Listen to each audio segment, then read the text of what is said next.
Well, we're always taught to be fair as children. You have to share your toys and be fair to others. Well, that's also important in Wi-Fi. We need to make sure that our airtime is fair. Well, it isn't always that way. 802.11n is obviously designed to be a lot faster than anything we've had before. Technically, it can go up to 600 megabits per second. Now, before, we had things like 802.11g, which maximum speed was 54 megabits per second. Now, what happens if you have an access point? Let's make it like this. You have an access point with multiple client types. So this one's 11G, and this one is 11N.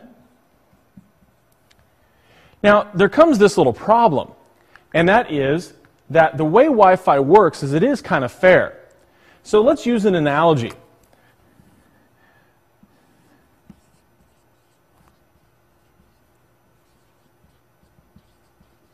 We have a one-lane bridge. It is only the perfect size for the width of one car. Now, on this side, we have a line of Ferraris that are ready to cross the bridge. On the other side, we have bicyclists. Now, which one's faster? Well, obviously the Ferrari is 802.11n. It is much faster than anything before it. The bicyclist, a little bit slower. The problem is that if they get out and they negotiate a little bit, the way things are going to happen is one Ferrari will go, and then one bicycle will go, and back and forth. So if you have 20 cars and 20 bicycles, even though the Ferrari is much faster, the problem is they get to the other side of the bridge at the same time, because one goes and then the other. Taking turns, in this case, doesn't actually work. It's not a good idea. So what happens is if you have an access point with 11N clients and 11G clients, without airtime fairness, the access point will send one piece of data to 11N and then one to 11G, one to 11N, one to 11G, and back and forth. Every time you transmit, say 1,500 bytes, in the air it is much faster to the 11N client. When you transmit 1,500 bytes to the 11G, it's slower. But if you think about megabits per second, true throughput, it goes one here, then one here, one there, one there. Who wins? The answer is they're the same speed.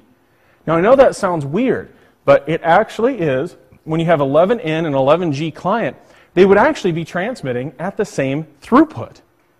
That is terrible. That is not something you want. Airtime fairness was developed to solve this problem. Now let's break down the word airtime fairness.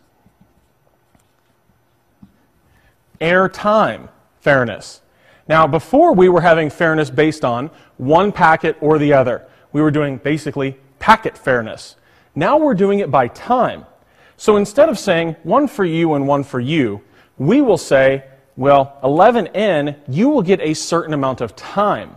So the access point inside, if it's got data waiting for the 11G and data waiting for 11N, with airtime fairness, what it will do is say, well, we'll give a certain amount of time.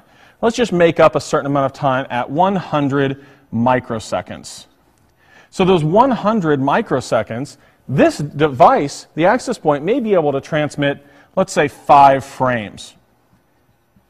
And in that same amount of time, or even a shorter amount of time, maybe we can only transmit 1 frame in 11G. The subsequent result is the 11N gets the time that it is owed to make it fair among the new devices and the old. So airtime fairness is something that Ruckus has implemented. It's on automatically. You can configure it to turn it on or off. But airtime fairness is basically mandatory. If you don't have airtime fairness, all your 11G devices will basically make them just the same slow speed all these 11N clients you have are slow, like 11G or 11A. That isn't very good for the money you spend on this fancy system. So airtime fairness is a great thing. It's simple, but very, very important to the performance of Wi-Fi.